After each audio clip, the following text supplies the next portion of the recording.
Hey there everyone, this is Michael Dougal, the Nootropic Reviewer, and in this video today I'm going to rate pre-workout ingredients from a scale of 1 to 10, and I'll share with you some overrated ones that may actually be doing more harm than good. You can go ahead and do what most people do, and that's buy a pre-workout supplement, or you can go ahead and buy the ingredients themselves. And the first ingredient would be caffeine, which I would rate a 9 out of 10. Caffeine is going to really give you that energy boost. Caffeine has been shown in studies to not only help with aerobic exercise, but also with lifting weights. Caffeine will help you to get the physical energy and also give you some mental energy and focus. And the reason I would rate it 9 out of 10 versus 10 out of 10 is that caffeine, it's great for losing fat, but when it comes to building muscle, there's not necessarily anything it does during the post-exercise process when muscle building is going to take place. You're typically going to find them in 200 milligram capsules. That seems to be good for most people. If you have somewhat of a high sensitivity to caffeine, then you can take a little bit more, but then I would really be mindful of your caffeine intake and not have any more caffeine throughout the course of the day. It does often have side effects like anxiety, like a caffeine crash. So for me, it's like I'll take my caffeine, 30 minutes later, I'll hit a good workout. Then after the workout, I can get some work done. That's the point at which I have that caffeine crash. And what I've learned from having that caffeine crash is you don't necessarily want to work through it. Take a break, allow your body to recharge, drink some water, and then it'll probably subside about an hour afterwards. The second ingredient would be citrulline malate. I would rate this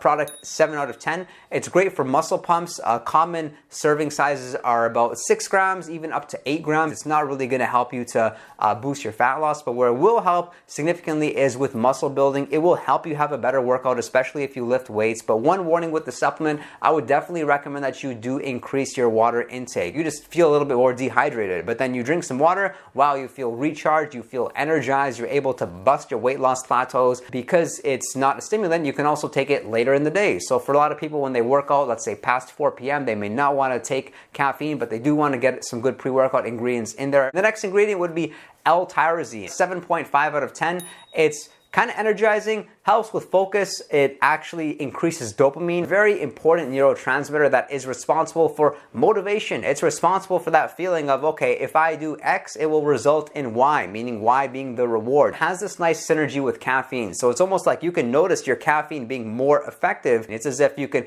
get away with having a little bit less caffeine. L-tyrosine is actually naturally occurring. It's an amino acid. It's found in egg whites. It's found in chicken breasts. But the way that you really feel L-tyrosine is when you take it independent of other amino acids. So the way that I'm using L-tyrosine is I'm taking about 1 gram along with my caffeine serving, which is typically 200 milligrams to 300 milligrams. I don't personally see any need of having a higher dose of L-tyrosine. It's not like it lasts for more time, but what you can expect from a serving size of about 1 gram of L-tyrosine pre-workout is that you feel focused, you feel driven, you can get a little bit more physical energy. It's not as comparable as you would like to something like caffeine, but that's why you want to mix them both together. However, if you're trying to avoid stimulants altogether, you can almost consider L-tyrosine to be a little bit of a milder version of caffeine. Major side effect with L-tyrosine seems to be headaches. Some people do feel anxiety as well, but it's nothing too significant, but that's something to be mindful about. And the next ingredient I want to talk to you about is N-acetyl L-tyrosine, which is kind of like the newer,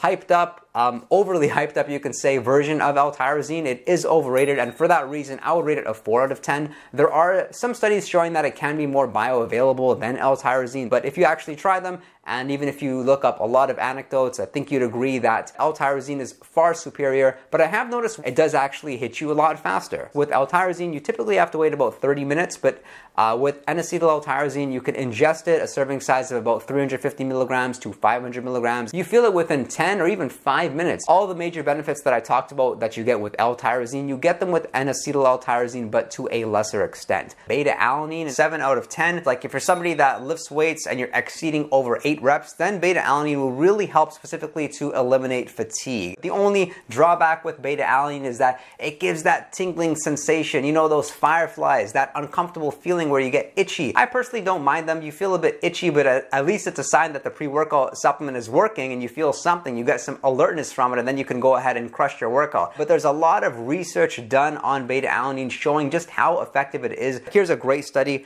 Beta-alanine supplementation for 4 weeks increases volume index and reduces perceived effort of resistance-trained men. They looked out for side effects, and really the tingling sensation was the only feeling whatsoever. I'm personally taking about 5 to 6 grams of beta-alanine. That seems to be the good dose, but the ideal way of actually using beta-alanine is splitting that dose in half. Creatine monohydrate, 7.5 out out of 10. I think it's going to be great for building muscle. Creatine's tried, tested, proven. It's been around for many, many years. We know it's relatively safe. It's especially important if you're somebody that's vegetarian or you're not eating enough beef, because likely you're not getting enough creatine in your diet. People take 3 to 5 grams of creatine monohydrate and they can expect to have better workouts. After about a week's time, you'll notice that your weight is slightly higher, but it's definitely not bad weight. It's not going to go to your hips. If anything, it's going to go to your muscle cells. Sometimes people do get a little bit of face bloat, but that often can be mitigated by just drinking more water. If I ingest creatine, I'm not drinking enough water, I feel dehydrated, I feel fatigued, I am not productive whatsoever, and it's pretty extreme with me, so just watch out for that. There is some research that suggests you should take your creatine monohydrate before your workout, but then again, there's some research that actually suggests you should take your creatine monohydrate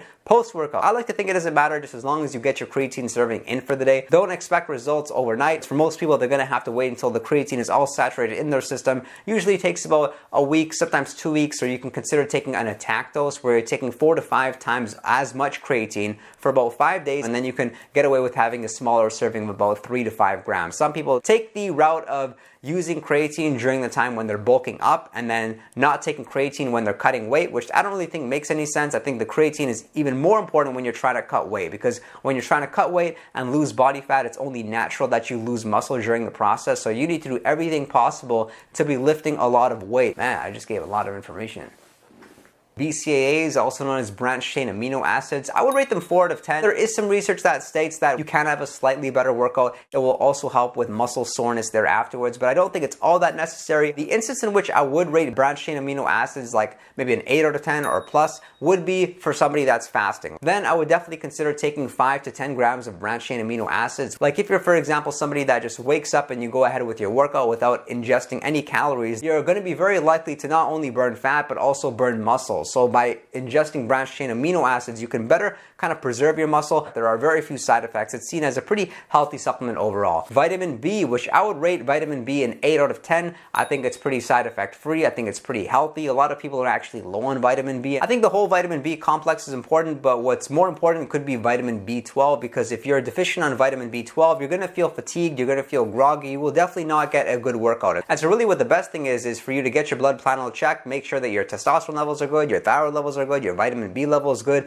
just in case you need to be ingesting more vitamin B, because your workouts will compromise if you're not. Acetyl L-carnitine, this one I would rate as 3 out of 10. It doesn't really do as much as people would expect with respect to focus and also fat loss. There is some talk around using L-carnitine for the purpose of more efficiently using fats for fuel versus glycogen for fuel. There's a lot of research backing its effects specifically for elder people and maintaining good cognitive function. And I think I covered the majority of them. Of course, you can consider adding testosterone boosters to your supplement stack that you use pre-workout, of which I've talked about some of my favorites in this video over here, and they really do work. And what's one of your favorite pre-workout ingredients? I would love to know about it. Comment in the chat below. And if you did get value from this video, consider subscribing. If you're already a subscriber, hit that like button. It really helps the algorithm. And if you want to chat with me one-on-one, then feel free to message me on Patreon or send me a direct message on Instagram. And don't forget to visit our Discord server, which has a 24/7 chat room. We're answering questions in a time-sensitive fashion and having a lot of fun. I thank you for your interest in nootropics, and I look forward to seeing you all next time.